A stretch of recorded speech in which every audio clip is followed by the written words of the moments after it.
Welcome to the 77%. Here we focus on the issues that are very important for Africa's youth. Now, I am in conversation with one of the legends when it comes to investigative journalism across the African continent. He's a man who has, for very good reasons, decided that he's going to wear beads for, I guess, the rest of his life. Anas Aremeyaw Anas is my guest here today on the 77%. Thank you for joining us. Thank you. It's an honor to be here. And if you're watching us on a live stream, we are in conversation with Anas Aremeyaw Anas, which is live on our Facebook page, DW Africa. Now, the last time you did an investigation was last year, towards the end of the year, in Ghana. Yes. For the last 6 or 7 months, you've been very silent. And knowing you, when you are silent, it usually means bad news for the bad guys. So, are you cooking something for the bad guys? You got it exactly right. You know, journalism is about impact. It's not just about putting it out there and then going to sleep. So you have to walk the work. Walking the work means, you remember that last month I removed the Deputy Minister for Finance. Yeah. We are walking the talk by ensuring that he's put before the appropriate quarters of state so that he can be subjected to the full rigors of the law. And that also takes a bit of time. And as you know, that's how I work. I give some time, I take my time, and I can tell you, the next one, you will love it. So I'm sensing that there's something big coming here. Are you going to hint us what is coming? See, it's the work that I'm doing now might be the last before we get into the election. But already the signs are very clear. And I can tell you, the foundations will be shaken once more. Stay tuned. When you say the foundations, you're referring to Ghana's political foundations. Exactly, that's the point, as you know. Of course, there are a couple of international ones that they're about to be released. But this one, talking to you as a Ghanaian, I mean the foundations of Ghana would be shaken. And Anas, what's the deal with your beats? It's become synonymous with you. What's the deal here? Well, I think that for continuity and for protection, that's why I have these beats on. It gives me that anonymity.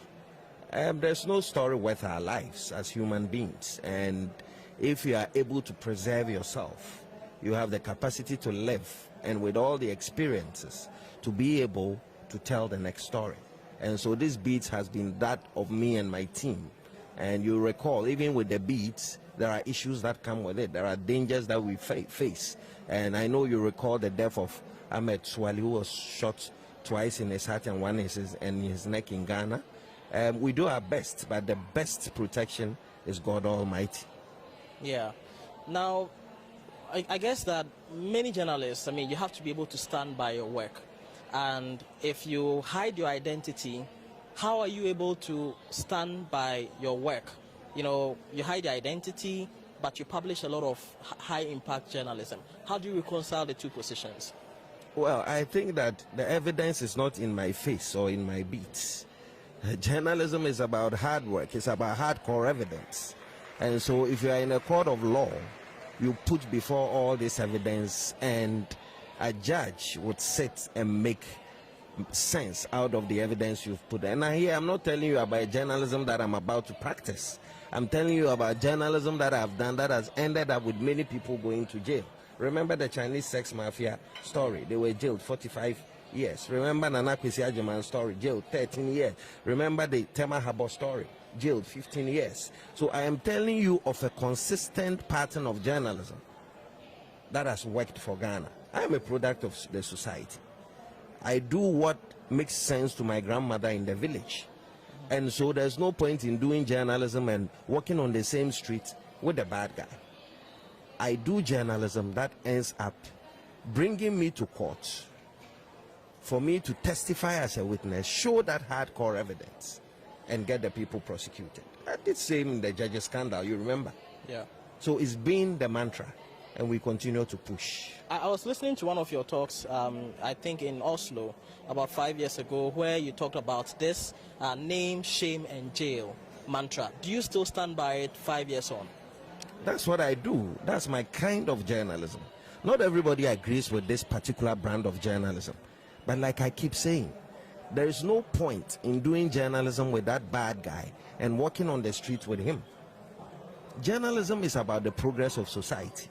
So I say to myself, no, I want to do that kind of brand of journalism that ends up not just doing journalism that people will clap their hands and take tea and read and laugh, but also have positive impact on our society, have an impact on our mushrooming democracy, because we are the fourth estate of the realm, and we must ensure that whatever we do goes a long way to help our democracy.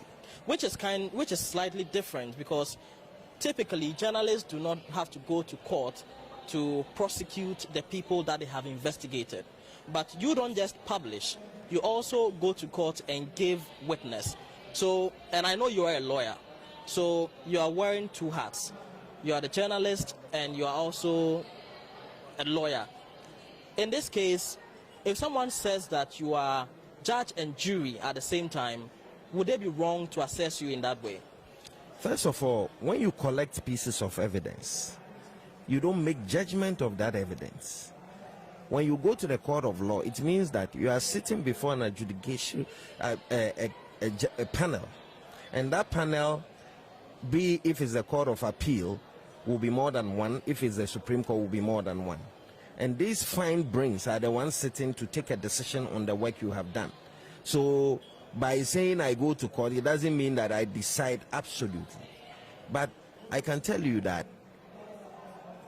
my brand of journalism is about dealing with the real issues and giving even the accuser an opportunity to stick out his neck and make his point. So all the people I've dealt with over the years have the right to bring in their lawyers, like I keep saying. So yeah, I wear the beads, but at the end of the day, whoever is in the net has a fair opportunity to defend herself or himself, and I think that's the beauty of democracy. You say that is the beauty of democracy, but this method has come under a lot of attack recently, and we'll get into that shortly. But let's broaden the conversation and look at the continent. You've been exposing a lot of corruption over the last couple of years across the continent. I remember your report on the Nigeria baby factory. You've been to the Seychelles to expose tax havens. What is your assessment of corruption on the continent? Well, I think generally the patterns are beginning to shift. It is true that there's a lot of problems in Burkina Faso, a lot of problems. Our friend Martinez died in Cameroon, and we have problems in Benin. But generally, where the hope is that young African journalists who I teach, you know I teach a lot of them, with Sinezo, with even Zam in Netherlands, we impact a lot onto the young ones. And the enthusiasm is what baffles me, and that gives me a lot of hope that despite the difficult moments that Africa is suffering, we'll be able to pull through. Don't forget, America, Europe wasn't built in a day. People have died to keep Germany what it is. People have died to keep the US, Canada, and other developed nations what it is. You look at American history, Nellie Bly, she was undercover in a psychiatric hospital. And this is deep in American history. Somebody would have to pay for it. Somebody will have to do the clean job. And that even didn't start from us. Tommy Thompson, Kofi Kumsen, Kwesi Pratt, Kweku Bako, all these great guys have come to contribute. So it's an ongoing process. It's not going to be easy. But the good thing is that there is hope for the African continent. You talked about the young people that you mentor and you teach. So do you sense that there are people who are interested in taking up the role that you play? Certainly, yes. We have a program we're doing in Nigeria called Nigeria Investigates. And I can tell you the enthusiasm This is a MacArthur Foundation funded project that we do in Nigeria. The alacrity with which the young ones from school are taking up investigative and undercover journalism is something that is worth emulating. And I believe that replicating this on the rest and parts of Africa will make a better Africa. But then, you've done all of this. You're mentoring a lot of young people. But do you see that African journalists are winning the fight against corruption? Well, the fight against corruption is judged from government to government. And Rwanda is doing well. Some other African countries have picked up very well. We know where they started from. And I think that fighting corruption should not be the duty of journalists alone. It takes the people. We are mirrors of society. So it's a holistic approach. It's not going to be easy. We can't say we have won, but we have to be wide awake every single day, knowing that any opportunity you give, somebody who can steal will take that opportunity and steal. It's also about building institutions, building civil society. With all of us, with our hands on deck, would ensure that we push our democracy to a better height. Okay. And if you can hear Happy Birthday in the background, that's because we are here at the Global Media Forum 2023, and there is an event happening right behind me. We are not celebrating a birthday, just here at DW's Global Media Forum. Now, let's talk a bit more about your impact, because there are lots of young people who are interested in becoming like you, in exposing corruption in their countries. But there are obviously a lot of challenges. Talk to them about some of the risks that investigative journalism, undercover investigative journalism faces. Well, I think that, first of all, journalism is not a tea party. It's a hot kitchen. And if you don't have the energy to do it, you get out. Nobody should think that coming into journalism is a bed of roses. It is not. You are going to be attacked. You are going to be sued. In the football scandal, I was sued 66 times. But here's the trick. If you stick to hardcore evidence, no matter the suit, no matter the number of people who sue you, truth will stand, as Commonwealth Hall would always say. So issues will come. People are going to jump onto everything that you do. People will fabricate stories, try to clear you out. But I tell you, when you stick to the common trade of sticking to the truth, respecting your 5 W's, and digging deeper, no harm will be caused you. I also would recall physical harms where I have already mentioned Ahmed Swali, Martinez, and other colleagues of mine who were shot. But it's all up to making sure that you check your security very well.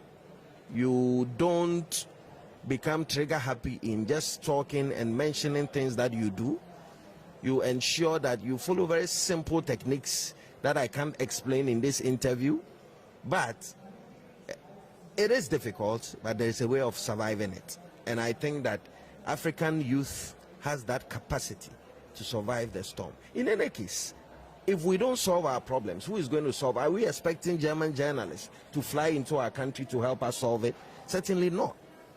Again, you see, we are the best people to know the panacea to our problems, because our problems are local problems. We understand the nuances of our communities, and so no one tells our story better than us. It is not enough for a journalist from the West to parachute into our country to tell the story the way they want it. We are the owners of those stories. We understand the nitty-gritties and must be the ones to tell those stories. But we are seeing that there's a shrinking of the space for journalists when it comes to their safety. Press freedom, Ghana has fallen several places down the press freedom index. Across the continent, there have been several journalists who have been abducted, who have been killed. Would you still encourage the young people to get into this space where people are being killed and you have to hide your face constantly because people are coming at you? Certainly. See, we cannot take the freedom of the press for granted. And the fact that you have your freedoms does not mean that you should go to sleep. That is what we ought to be reminded of as journalists.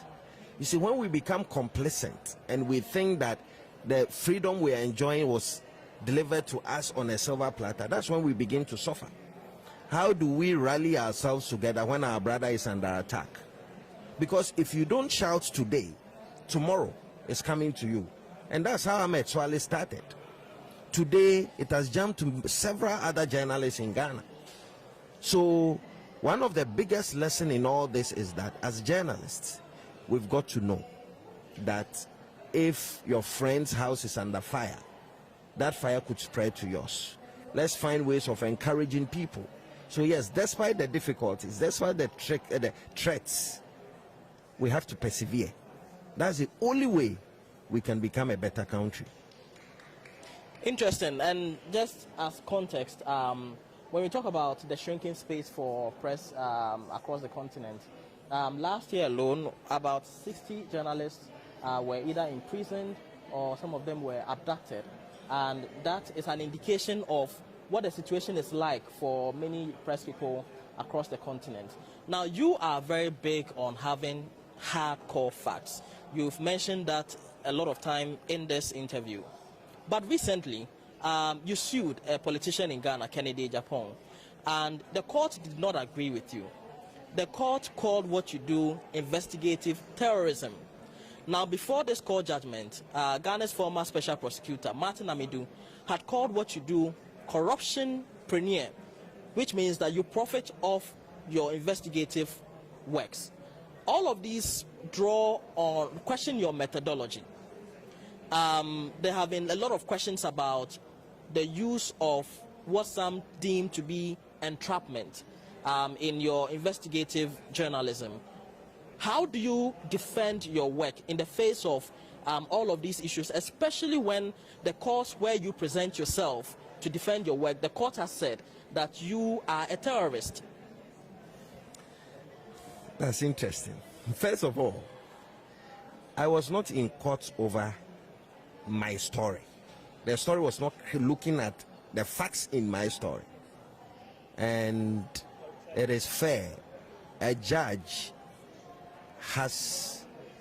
can write a judgment, but that's why we don't have just one stage in court. We have the High Court, you have Court of Appeal, you have the Supreme Court, and you have even the right to a review. It is fair when you get any judgment, you accept it in good faith and you appeal. I'm a lawyer. I've been trained as such, and I know that the fact that a lower court has made pronouncement on a defamation matter does not end it. That's one side of it. Now, secondly, I respect the varied opinions of people, because look, we are not gods unto ourselves. People have the right to critique the work we do. But we ask ourselves that question: has my stories over the years impacted positively on Ghana? That's the point. You understand? And I ask those who say that how do they expect corruption to be fought in an atmosphere where people are pilfering government kitty, people are stealing left, right, and center? How do they expect us? They expect us to announce to them that, okay, I'm coming with my camera, so get ready. Is that what they are expecting? It's not going to work. How come journalism for the BBC, journalism for Al Jazeera, journalism for CNN, all undercover journalism are applauded, but when you do it in Ghana, they have a problem? Entrapment, they are cool things, but they are rights of individuals to protest entrapment. Since I started my journalism, nobody has ever raised issues of entrapment and has won against me before. Because what do? When you put together the hardcore evidence, you take the full unedited evidence to the court of law. So like I said, the first thing everybody says, I have been entrapped. Did I force you to take the money?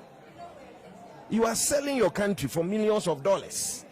You've stretched your hand. You've taken the money in your hand. You've put it in your pocket. You are smiling and clapping. And you are telling me that I have forced you to take it? How did I force you? So it's all fair comment. And like I said, the beauty of democracy is when in a country, both opposing and supporting views are mixed together. Because people learn from this process. And I believe that young people are watching. The journalism you do can be critiqued by a judge. You are not a god. You also would have a right to ask questions about a judgment. That is all fair. And let's treat all this as part of our democracy. And that's what beautifies the democracy we have. The right you have and the right I have. But let's nobody get it wrong. What works best and what has been impactful in the last 20 years in Ghanaian journalism has been undercover, because we have the evidence to show. We have the facts to show. Now, the other question is about Martin Amidou's comment that you are a corruption entrepreneur. Do you make money off exposing corruption? Well, that's a fair comment. Again, Uncle Martin, I've dealt with this matter before. I remember I wrote a public article. He's a senior citizen of Ghana. Me and him have disagreed on many issues publicly. And it is fair. I respect his comment. But here am I sitting here and talking to you. Here am I anywhere. Nobody has ever caught me in a bribery scandal. So, like I said, it is fair. He can describe me. Look, even before Martin Amidou, Atlantic Magazine wrote about me. And they described me as a spy. I mean, about 10 descriptions. So it is fair. Point is that, how does that push the frontiers of our democracy forward? And I encourage people like Martin, let them stick out their neck, let them talk, let them all make their opinions clear. At the end of the day, I know what I'm doing, I'm focused on it, and I can tell you there'll be several liberal dosages of my journalism over a period of time. Would you say that the attacks on your person, the court cases, and all of these things, have they increased over the last couple of years? How do you assess them? Well, I think that with the falling trends in our journalistic work in Ghana comes with, and I must be fair, it's not just me. There are some other journalists who are, maybe we are even taking it much better because we have international wings. We can fly anywhere we want to. We can deal with any broadcaster across the world that we want. My problem is how the young ones are taking it. You understand? That's where the difficulty is. But here am I sitting here and encouraging them, hey, guys, I know you are suffering. I know that there's been a lot of pressure on you guys. But I tell you, it's just a matter of time. We have sat here as journalists. We've worked. We've seen governments come and go. So would it happen that all those who come against you one day, they will not be there. Other people will come. Your biggest weapon is focusing on your work, getting the facts right. Do not be distracted. If somebody says something that you know is obviously wrong about you, you keep the fire burning. That is the spirit. And in talking to the young people, there was a few years ago when then candidate Akufo-Addo was contesting to become president. He espoused the Anas principle. He said that was one of the things that he was going to use in his fight against corruption. But it is also during his presidency that we have seen the killing of Ahmed Swale, we have seen attacks on your person, court cases where judges describe you as a terrorist. How do you reconcile the man who espoused the Anas principle and what's happening under his presidency? Well, I'm too young to pass a judgment on an existing government. And if a government says they have plans and their term has not ended, it will be premature to want to take a definite position about what the president said. But there's one thing that sticks out clearly. Politicians campaign in poetry, but govern in prose. Do you care to break that down for us? I'm sure that many of our listeners didn't catch that. You please say it again. I said to you that politicians campaign in poetry, but govern in prose. And this is general across the world, everywhere. Okay. All right, so that's something for you to chew on as you watch this interview. Now let's focus now on a project that you have started to offer some sort of shelter for upcoming journalists, the Whistleblowers and Journalist Safety International Center. What is that all about? Well, WAJSIC, Whistleblowers and Journalist Safety International, is aimed at housing African journalists who, in the face of trouble, have nowhere to go to. You see, in view of the role I play on the continent, many journalists who face persecution, I'm the first point of call, and I've been hosting them for the past 10 years now. So this time I decided that I want to officialize it so that I can have a permanent shelter where these people will come and take some respite when they are under attack, where people will go through psychological training, where people would also enhance their skills. So that is the WASIC. WASIC was set up about 1.5 years ago, and as I speak, due to the continuous pressure on African journalists, the place is already booked and is full. You know, and I hope that we will have the capacity to contain more. Those who I have written to tell you that there's no space, please trust me, we'll soon open it up more and then give you the opportunity to come and relax a little bit from the heat that you are suffering from your country. So yes, that's all about WASIC, and we hope that we push the frontiers and push the work we do in Africa to a better height. And how does a journalist access the services of WASIC? WASIC has a website, so those who apply just go to the website and then they write to us, and then we assess the situation and then we decide what to do. Also, I kept on saying, anytime you have seen me on the big stages to go and receive awards across the world, it is because of somebody that I received those awards. And that somebody is that whistleblower who called me that early morning to say, hey, I know you, look here, look there, look right. Anytime we are under pressure 100%, they are under pressure 200%. So I don't play with my whistleblowers, and I think that it's about time we create room to accommodate those people too. That's why we have whistleblowers beginning. And you recently also embarked on a project, and the Arizona project in Cameroon, where you are picking up on the story that was covered by a journalist who was murdered. Do you care to share more on that? I'm surprised you are picking a lot. You've seen that I'm all over the continent. Yeah, you did say that the most important thing as a journalist is to do your research. That is it. So yes, I do my research. Yes, the Arizona project is our colleague Martinez.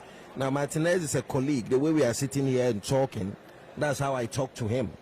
We got up one morning, he was shot dead, and I felt that living up to the legacy. So me and the ZAM conference, a magazine in Netherlands, we came together and then we set up a team. We decided to get into Cameroon to find out what killed our friend. And I can tell you the results are pretty interesting, but of course we'll find an appropriate platform to share what's happening. And I think that those who come after journalists should know that the fact that you've taken down one journalist does not mean that we are sitting down. Now we've managed to come together, we've managed to look for resources so that if you killed anybody, it doesn't matter where, we will put ourselves together. I lead that Arizona project, and I can tell you it's very effective. And apart from mine, there are several other journalists across the world who are also keen in helping exposing the bad deeds of people who kill journalists. On our Facebook page, we asked you, when I posted that I was going to be talking to you, a lot of questions came in, so we'll be taking some of the questions from our community. Sure. And the real Howard Empress is asking, what are you doing as an investigative journalist to fish out those who murdered your Ahmed Swale? Well, that's a very important question. Forget not that in the Ahmed Swale case, Tiger Eye itself has been treated as a suspect. So when you are a suspect, you have to know when to navigate and how to navigate. But there's one thing that you should know about me. I never let things go like that. If I can fly journalists across the continent to go to Cameroon to look for what our colleague went through before he died, it should tell you that we are not asleep. However, I'm not here to disclose what's happening, but time will tell. And for context, for those who are outside of Ghana and aren't in on what the Ahmed Swale story is, Ahmed Swale was Anas's colleague, and I believe you worked together on the number 12 investigation. Yeah, many others. And many others, which essentially exposed corruption in football in Ghana. Ahmed Swale was killed in 2019, and the killers have so far not been found. So the question is in relation to the murder of Ahmed Swale. Now, another question we got on our Facebook community comes from Sami Boache. He's asking that you show your face. Is this something you're going to do? Well, that's a very interesting question. But it's just like me asking Ghana, stop corruption. So you stop corruption, I'll show my face. Fair comment. Another one from Nana Kesua is that, what is the greatest challenge in conducting investigative work in Ghana? Kasiwa, it is the greatest challenge has always been when institutions are not helping, when institutions join with government to clamp you down. That has been the biggest challenge, but that should not induce in us a sense of complacency. Kasiwa, we all have the capacity to be Anases. You are the Anas in your local area, be it Kasua, be it Nima or Airport Residential. It is the support I get from people like you, Kasiwa, that I'm able to do what I do. So that's the point.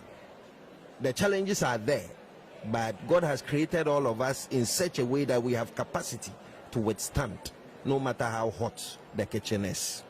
And we've got one from Nabil Ahmed, but that you've already touched on. He says, what do you make of the way your integrity has been questioned after the fallout from the Nyantechi football scandal, and the way things turn out at the High Court when the judges asked you to show your face and testify as a witness? You already touched on that, but if there's more you want to say on that. I'm saying that it is fair, and as journalists, we should always know that our integrity would always be questioned. We are always prepared for that. I mean, it was very unfortunate that the court told me that they will only prosecute Nyantechi if I show my face. It's an unfortunate decision, and I believe, especially when I was not the one on trial, but I believe the Attorney General has the capacity to deal with these issues. As for me, I'm certain in my ways, like I told you in my press release, that I am not going to show my face, because the evidence they are looking for is not in my face.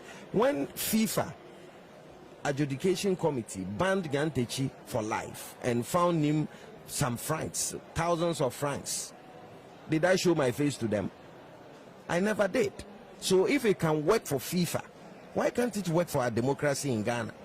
But then again, it's a judicial process. People must be allowed to air their sentiments, whether we like it as a people or not. We can also challenge those, and we have opinions. In any case, it's the state that is putting Nyantechi on trial. It's not Anas. Anas has a right to decide whether he wants to help the state. It's like you have a problem. You've called me to come and help you. Then you are now saying that I should strip naked before I help you. You are the one who needs that help. So the state must decide whether it is willing to prosecute its bad people or not. It's up to them. We are watching, and the voters are watching. That is the most important. The voters are watching every government that comes into power and how they decide, in their opinion, to fight corruption. We are bringing the conversation to an end, but there are lots of young people, as I hinted earlier, who want to do what you do. What would be your advice to them? Keywords. Guys, look, whether the big people like it or not, we are the future of Ghana. And the bad guys would always want to frustrate us, because for them there's nothing else to get from Ghana. We have a long way to go as young people. We are now going to make kids. Some have made kids, and we have to build a solid future for our children. And if we want to do so, and if we want to live in a peaceful environment, unlike other African countries where there are wars and others, we still have to push the tenets of our democracy. We have to push and ensure that the right thing is done.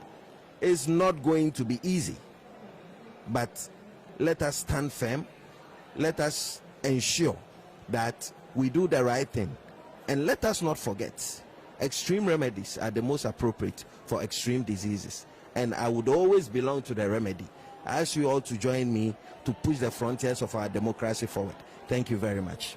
Thank you very much for your time, Anas. It's been a pleasure. Thank you so much, Michael.